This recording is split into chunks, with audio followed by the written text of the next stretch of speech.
Top quality और consistent performance के लिए सिर्फ सिल्वर पंप नाम याद रखना। ईरान पर हमले के बाद नेतन्याहू का पहला बयान, ये बहुत इंपॉर्टेंट है।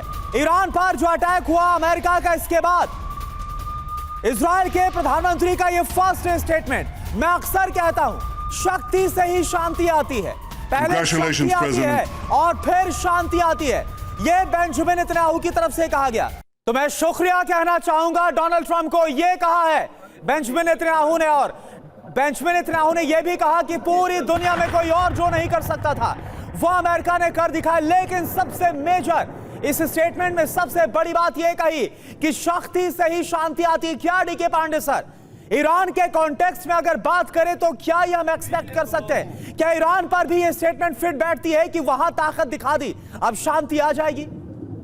देखिए ये बातें जो है वो आदर्शवादिता की बातें हैं कि हम ये कर लेंगे वो कर लेंगे, लेकिन ग्राउंड पर रियलिटी होती है कि आपका रिसोर्सेज क्या है और आपके ऑब्जेक्टिव्स क्या हैं और आपका जो पोस्चरिंग है आपकी जनता के लिए क्या है और विश्व के लिए क्या है। तो इनकी सबको देखते हुए ईरान इस समय निश्चित रूप से बहुत जबरदस्त दबाव में होगा। उसके लिए ये करना जो भी एक्शन उसका है, मुझे नहीं लगता कि 24 घंटे के अंदर कुछ मेजर एक्टिविटी हो पाएगी। वो अटैक इजराइल पर करता रहा वैसा ही चलता रहेगा। ईरानी, जो मैंने पहले भी जैसा जिक्र किया कि अमेरिकी जो लोकेशंस हैं उनको बिल्कुल वो टच नहीं करेगा।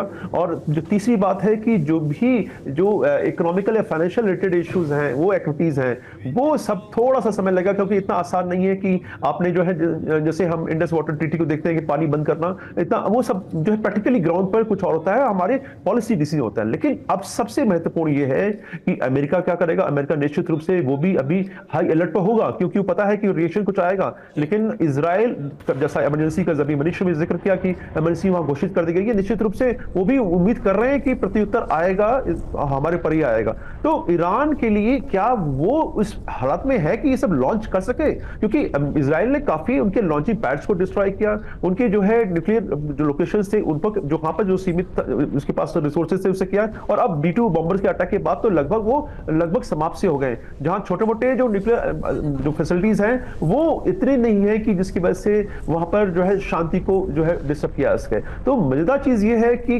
और हमें पता है कि जो एक्सेस और रेजिस्टेंस है, हिजबुल्लाह, हुती और हमास, ये तीनों भी लगभग इस समय इनएक्टिव हैं। तो ऐसे हालात में ईरान के पास अभी कुछ छोटे मोटे कुछ भी कर सकता है, लेकिन कोई मैसिव या कोई बहुत ही जबरदस्त प्रत्युत्तर दे, मुझे इसकी संभावना बहुत ठीक है।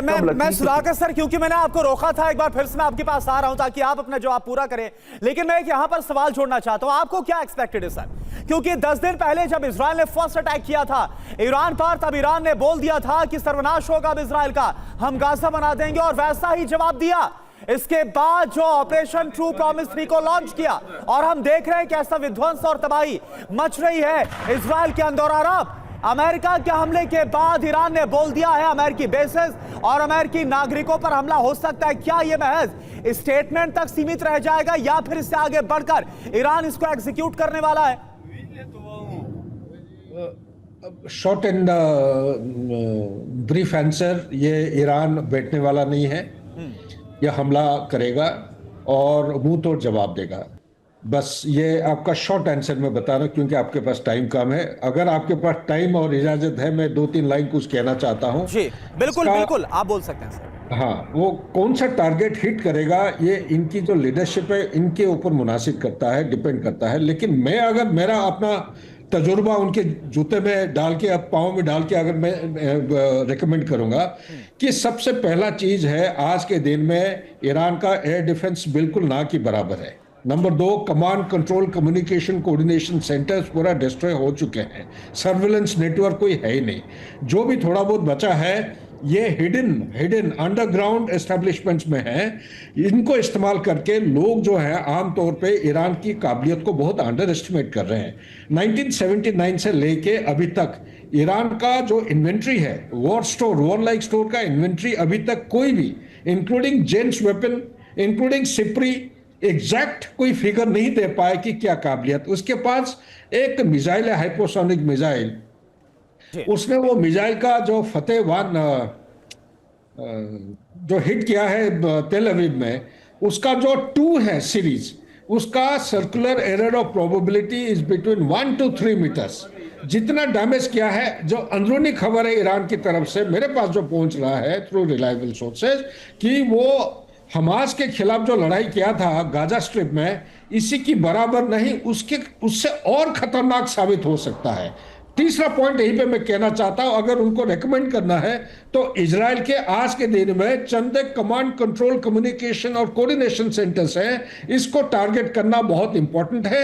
और लास्ट पॉइंट यहीं पे कहना चाहता हूं, उनका जो आयरन डोम है, आयरन डोम में जो आप डेविड स्लिंग की बात करिए, एरो 1, एरो 2, एरो 3 की बात करिए, या उनका जो थर्ड वाला है, इनकी कुछ जो हैकिंग काफी इफेक्टिव हो रहा है। जो बैलिस्टिक मिसाइल जा रहे हैं, बैलिस्टिक मिसाइल और ये जो उनका आयरन डोम का हैकिंग होने की वजह से बैलिस्टिक मिसाइल वहीं पे इन्हीं के ट्रूप्स और इन्हीं के कमांड हेडक्वार्टर्स के ऊपर ड्रॉप कर रहा है। ये कहां तक सच है, आपके चैनल और आपके सोर्सेज से ये कंफर्म करना जरूरी है। लेकिन एक पॉइंट मैं कहना चाहता हूं, इंपॉर्टेंट है, वो है, आप अभी मेरे पास खबर आया है कि पिछले 6 घंटे के अंदर ईरान के नॉर्थ से 5.1 रिचल स्केल का ट्रेमर अभी इसको ये किए हैं, अभी रिपोर्ट आया है।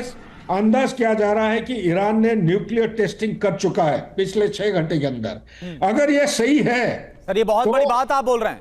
हाँ जी, और क्या ये सोर्सेज बहुत क्रेडिबल है? मैं सवाल इसलिए कर रहा हूं क्योंकि ये वही मैं ये देख रहा हूं, ये मेरे पास तो सोर्स खबर आता है, सिर्फ क्रेडिबल सोर्स से आता है।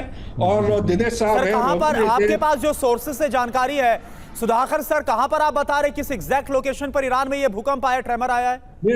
ये है नॉर्थ, तेहरान की नॉर्थ में है। ये जगह अभी तक कोई डिस्कशन में आया नहीं है, वहां से ये ट्रेमर आया है। और ये भी इंटरकॉन्टिनेंटल बैलिस्टिक मिसाइल जो चाइना ने प्रोवाइड किया है, ये डिप्लॉयमेंट एरियाज में चले गए हैं। ये 12 से 15,000 किलोमीटर का रेंज है, जो कि ईरान के पास पहले नहीं था।